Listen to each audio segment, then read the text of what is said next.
can see the price of creatine has gone up. The price of whey protein has gone up. You used to be able to get, a 5 pound good quality whey protein isolate for under $50. You can't anymore.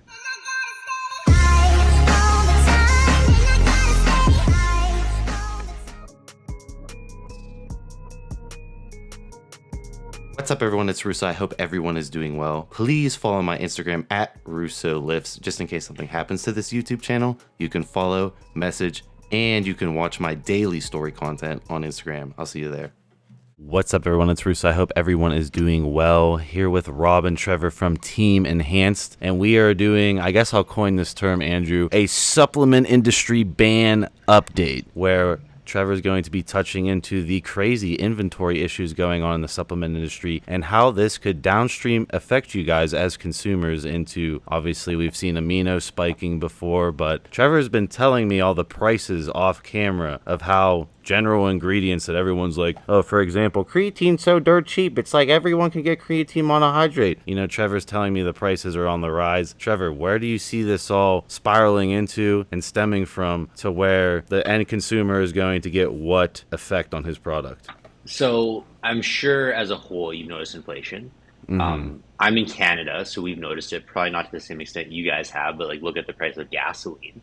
Or timber. So, timber or whatever. Yeah. So it's crazy. There's a couple of factors contributing to inflammation as a whole. Number one, China is in an energy crisis. So basically, China grew so fast, they don't have enough electricity to power all of their plants. So a lot of these plants only have power 3 days of the week. So that's number one. Number two, freight, because gasoline has got so expensive, is that the freight shipping stuff from China to the United States or China to Canada, that's all gone up 40%. And then the cost of raw goods has just gone up. Like it's just gone crazy. And a lot of it's supply chain shortages. And when it all gets backlogged, right? If something's out of stock, then that price goes up because the demand is higher. And it's getting really scary where inflation is going. And I don't know the cost of all raw goods, but I can tell you the cost of supplement related goods. Creatine has gone up 40% in the last 6 months. Whey protein has doubled in price. And what I would say for the consumer is that I'm a good looking guy in a suit, but don't just trust what I say. Go look at whey protein. Whey protein is a commodity stock now. Right. It's doubled in the last 12 months. And it's getting scary on where the prices of supplements are going. And there's two things that are going to happen. One, products are going to get more expensive because, as inputs get more expensive, exports have to get more expensive. But number two, what's even scarier is that companies might just start watering down their products. Because in the United States, there's no regulation. You don't have to third-party test your products. All you need to do is that little disclaimer where it says the FDA does not endorse those statements. You can really sell whatever you want in the United States. Now, we do third-party certificates of analysis for all of our products because it's part of our good manufacturing practices regulated facility. So we have to do that because we have certifications that require that, but those certifications aren't needed. We do that just for ourselves and just to, tell customers that, because a lot of customers know, how shady the supplement industry can be. So they'll only buy products that are GMP certified. But you don't need to do that. So as far as we've seen amino spiking in the past, so I don't know if you guys, Trevor, can you touch on amino spiking in a more elaborate way for the audience who doesn't know what amino spiking is? So the difference between protein and the other two macronutrients is that's nitrogen. So fat is carbon, hydrogen, oxygen. Carbs are carbon, hydrogen, oxygen. Protein is carbon, hydrogen, oxygen, nitrogen, and then sulfur depending on which amino acid. So what a nitrogen test is, it basically tests for how much nitrogen is in the product, and you can calculate the protein content from that because protein is the only macronutrient that has nitrogen. So what companies will do is they'll take a cheap amino acid like glycine. And glycine by itself doesn't really taste like anything. They usually use glycine or glutamine to do amino spiking because it doesn't really taste like anything, right? So what they'll do is they'll take 10 grams of glycine, 20 grams of whey protein, blend it together, sell it as whey protein, and then if someone tests the product for a protein test, they'll come back as accurate. Okay. But it's not actually 30 grams of protein. Right. It's only 20 grams of protein and then 10 grams of some crappy non-essential amino acid. And they're not using the beneficial amino acids like the BCAAs or something like that. They're going to use an amino acid that has very low demand because the cost will be cheap. Obviously, we're here to plug enhance, but like, how do you differentiate if you're actually getting a good quality protein? Because there's like, you go to Walmart, there's proteins there that are real cheap, and I look at those macros and I'm like, there ain't that amount in there. Like, how do you find a brand of protein that you can continually go to and trust? Obviously, we're going to plug enhance, but like, just in general, if you're on the supplement market, what are you looking for to know that you're getting what's on the label, especially since inflation's going to nuke this all? The first thing to look for is a GMP certification. If a company has GMP certification, they're going to put it on the label because it's a selling feature, right? It is. Mm-hmm. So if you see GMP certified facility, what that means is good manufacturing practices. So that means for every batch you make, you have to have a third-party certificate of analysis, and you can't release the product from quarantine for shipment until that COA comes back. So it drives our wholesale accounts nuts that we'll finish a batch of arachidonic acid and they'll buy some and they'll be like, hey man, like I can't actually ship this to you until the COA comes back authenticated. Mm-hmm. So they're like, dude, you have the product done. I'm like, I know, but I can't ship it to you. I can't release it from quarantine until the third party tests come back showing that it's authentic. There's no impurities, there's no contaminants. So look for GMP. If a company doesn't have GMP, that doesn't necessarily mean it's a bad company. They could be doing their own third-party testing themselves. But I would ask that company, for records, like, do you have a batch record? Do you have a COA? If the company has that stuff, they'll happily share it with you because it's showing that, what they're selling is legitimate, right? If someone emails me asking for a COA, I'm happy to provide those documents because all it does is it just builds our brand up. Mm-hmm. So that's one thing I look for is the GMP. And then number two, I guess customer feedback would be a big one, right? Like what are people saying? What are people saying about the product? And like the truth always comes out. And then also like how do you resonate with the brand? Like do you feel like the brand is full of like authentic people is what I would say, right? Is because like even with the GMP, you can bend the line. So what you could do is you could have two batches. The one batch you could test, and then you could use that COA for the both batches. Right. So there is a way to loophole out of a GMP, even though like obviously you're showing the layer of security of knowing that the product you're buying is going to be authentic and quality, but there is that loophole that you know of as the CEO of doing a dual batch thing with the same COA. So as part, like again, like the GMP auditors, they don't come to your facility unless there's a reason to, right? Right. So with your GMP, every batch you have to show that COA, that certificate of analysis. And the certificate of analysis basically authenticates what is on the labels in the product. But what you could do is you could make a small batch that's 100% authentic, do that testing, and then make a big batch that's not authentic, and then just blend it together. Okay. Right? Like unfortunately, like with anything in life, you can cheat. Right? Like theoretically, you know what I mean is like you go to the grocery store, you don't really know if the ingredients are in the product, right? When you buy a can of soup, correct. Right? It Or says you don't know olive if oil. the macro label is completely bullshitted either. Yeah, there's no right. proof. So like I mean, when I buy a can of soup, I'm looking for high quality fats like olive oil, macadamia nut oil, coconut oil, right? So the soup could say this is tomato soup, it's made with olive oil. They could be using soybean oil. You don't really know. Right? I mean, like, it's on the ingredient list. You trust that. And they could be doing the same thing, where they make a batch with the best ingredients and a cheaper batch with lower quality ingredients. I mean, like, it's kind of scary, like, when you think about it. Like, you really don't know what you're getting with a lot of things in life. Mm-hmm. It's kind of like when you go to, like, a car change and when you go to, like, an oil change and they change your oil. You don't really know if they put, like... Right. You don't know if they're, you want synthetic? Sure, buddy, $120 and they put the shit oil in it. You don't know. Yeah. But as far as reeling it back into inflation, like you're the CEO of Enhance, like are you looking at your raw ingredients and leaning? Like, do you see the prices of all supplements going up over the next year as far as the industry as a whole? Because supplements are about like, they're a lot of money to add on to a good diet. So obviously working class people are penny pinching to add these supplements to make their diet more convenient. If it starts getting to a point where you're like, all right, I'd rather just buy all food, kind of defeats the purpose of the supplements if they get too expensive. Whey protein is definitely going up. You've probably already noticed it. Then, it's slowly been increasing. Brands have slowly been increasing their prices. We discontinued our whey protein because I think it's overrated to begin with. we're coming out with an egg white beef protein. I've never really been huge fans of dairy proteins. I find most people, it doesn't digest very well for them. You know, they get like Mm-hmm. some gas and irritability. So yeah, we're getting rid of our whey protein. Enhanced is in a very niche area in that our brand is growing. So as prices increase, our purchasing volume also increase to kind of offset that. So we're Okay. very lucky to be in that sense. But yeah, things are going up and you can see it. Like if you go on, you know, these raw ingredient companies like bulksupplements.com, you can see the price of creatine has gone up. The price of whey Mm-hmm. protein has gone up. You used to be able to get, you know, a 5 pound good quality whey protein isolate for under $50. You can't anymore. Mm-hmm. And it's everything's going to be going up, and that's going to be everything just in general. Unfortunately, we've seen food go up, we've seen gas go up, and it's all economies of scale. Is when the commodity things like gas go up, everything gets more expensive because all freight, all shipping, Mm-hmm. everything goes up.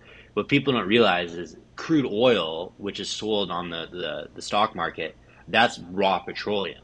That's what Mm-hmm. plastic is made out of. That's what a lot of synthetics are made out of.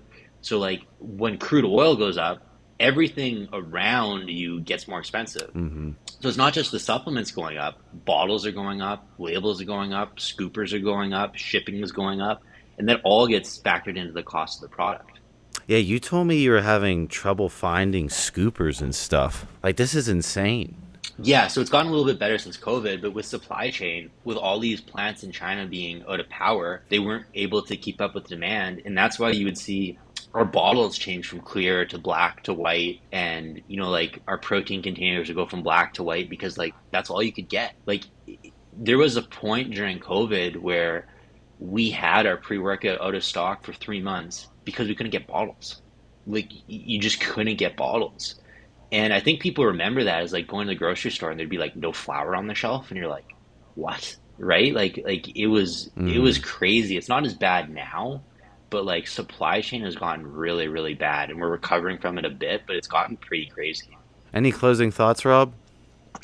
No, I'm just like, I hear it from the customers and stuff like that and the affiliates. They have a lot of questions always about the pricing. And I tell them exactly what Trevor said. And going back to the beef and egg protein, a lot of people, so many people can't, have dairy and stuff like that. And when I tell them about the beef and egg, they get like their eyes light up. They're like, "Oh my God, Mm-hmm. really? Finally, there's a protein I can take." So I really think this is going to be a game changer for the brand, and people are looking forward to it. And they asked me like, "Well, why Whey? Why Whey?" And then I explained to them exactly what Trevor just said. It's like, I no, I 100% agree with Trevor on it being yeah, overrated, but it is cheaper, right?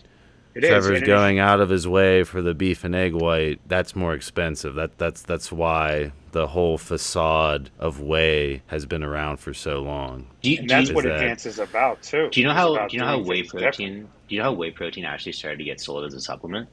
it's a byproduct of Byproduct. Cheese making. milk, Cheese right? making, yeah. Cheese making. Yeah, cheese making. Yep, So because I so used to use it in my plants. So when you make cheese, there's two proteins in bovine dairy. There's casein and whey protein. So casein coagulates. So when you make cheese or you make cottage cheese or yogurt, things like that, the casein protein coagulates, and that's what causes the solid with the fat molecules.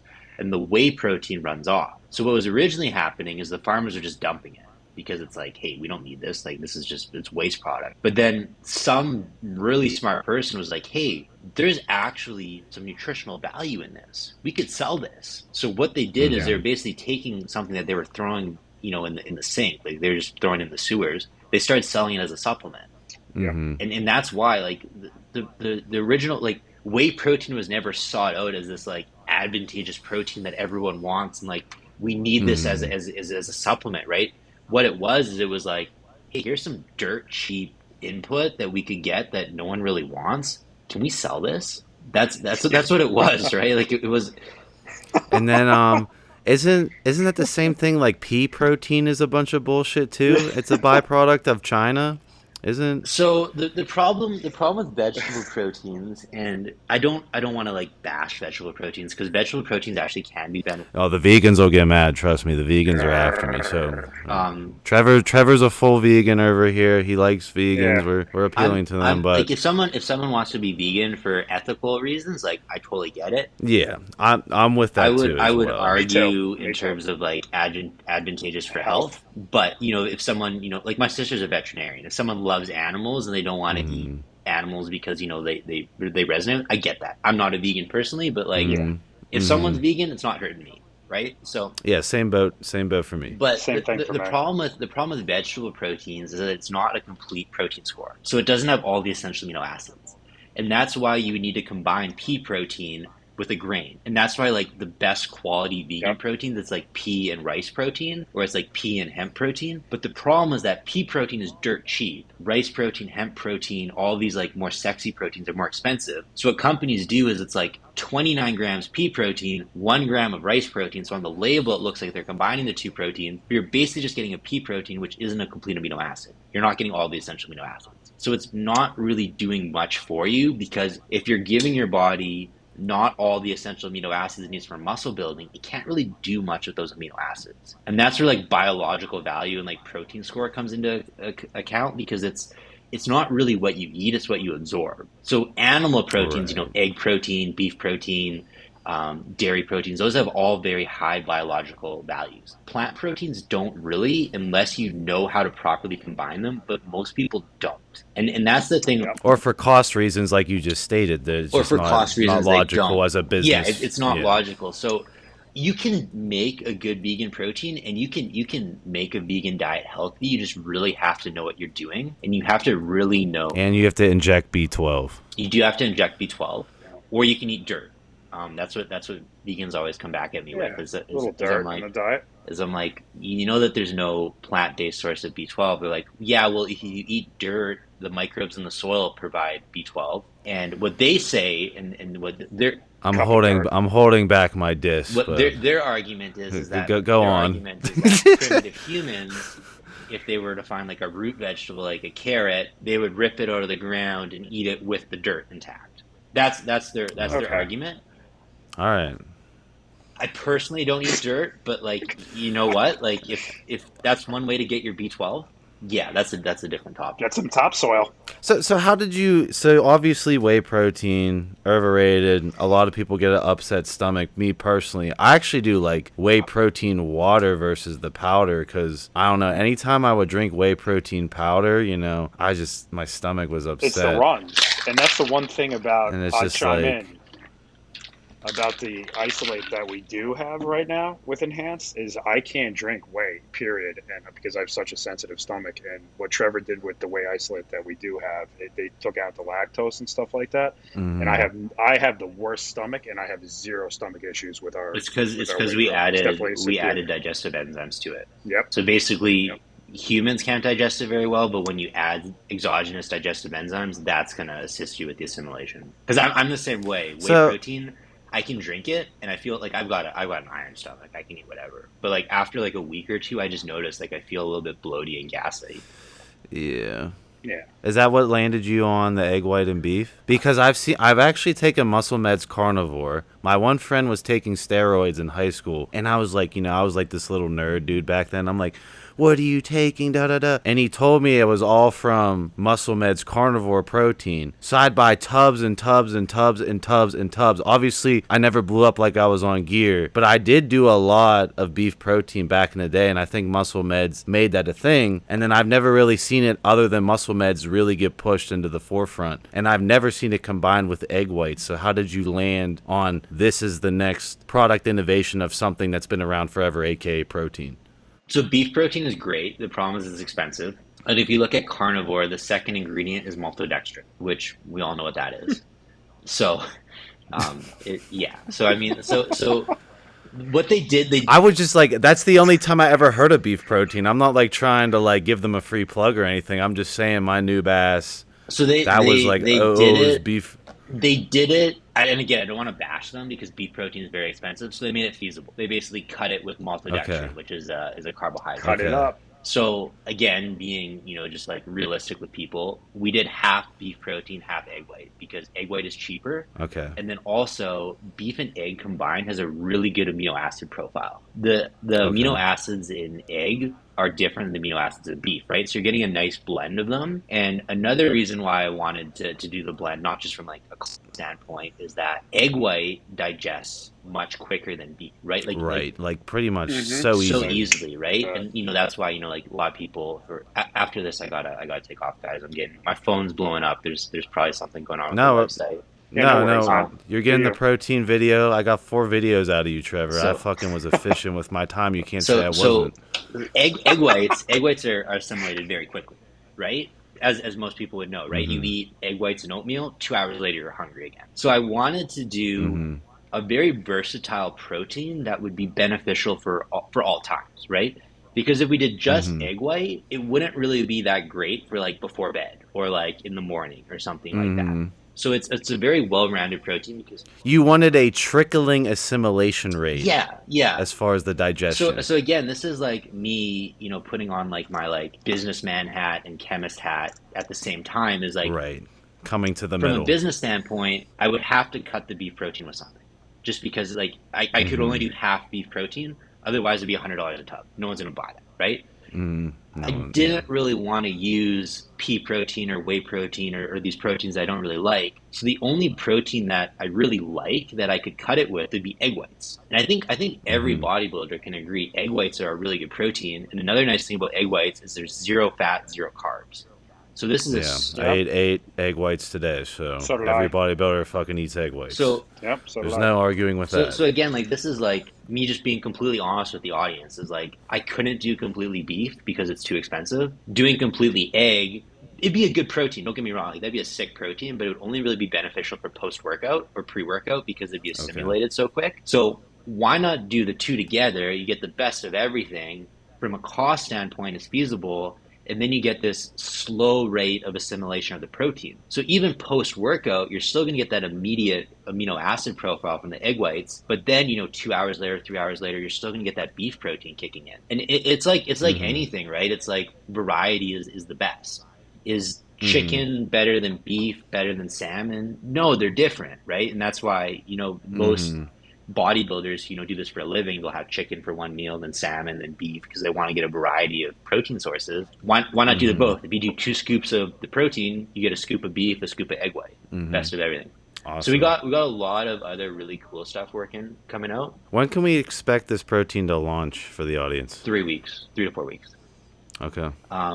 One really cool thing I'm working on, this is a teaser I'll give. This won't be ready for a couple months because I'm having a hard time just finding a manufacturer due to the legal regulations of it all. But CBD is the main alkaloid when it comes to the cannabis plant, right? Like we've all heard of CBD. But in CBD, there's different compounds within there, like CBG, CBN.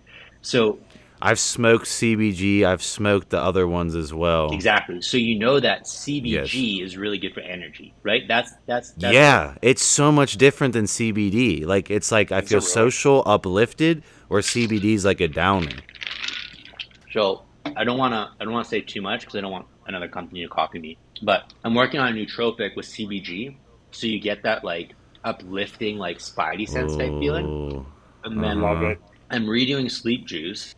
I'm going to add CBN so you get that relaxive, sedative effect.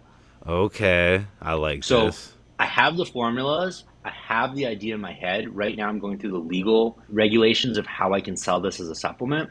Because again, it's that gray area where CBD is legal, but it's not legal. And like it's different in every state. So I'm trying to figure out how I can actually do this. Again, I don't want to get sued because like I know in the US there's very different laws state to state. I need to figure out if there's only certain states I could sell this in or if I can do it all if I have certain like credentials at the manufacturing facility. So right now I'm figuring out the logistics of it all. But yeah, I got a banging nootropic product ready to go once I can figure this out. And as someone who's used CBG a lot, and I would specifically, because I was like, all the fucking pod heads were like, Russo, you only smoked Delta 9, try Delta 8, try CBG, they're all different. And I was like, okay. And they actually are. So I'm excited for that nootropic product because CBG I would chief before the gym constantly. So I would constantly just buy CBG instead of CBD and chief it. So I've never really used cannabis because I didn't like how it made me feel. It'd make me feel kind of like lethargic and lazy. And like I'm Have you ever, oh, I don't want to hold you too long, but have you ever tried like a sativa versus an indica? Because there are different strains that act differently as far as how you feel.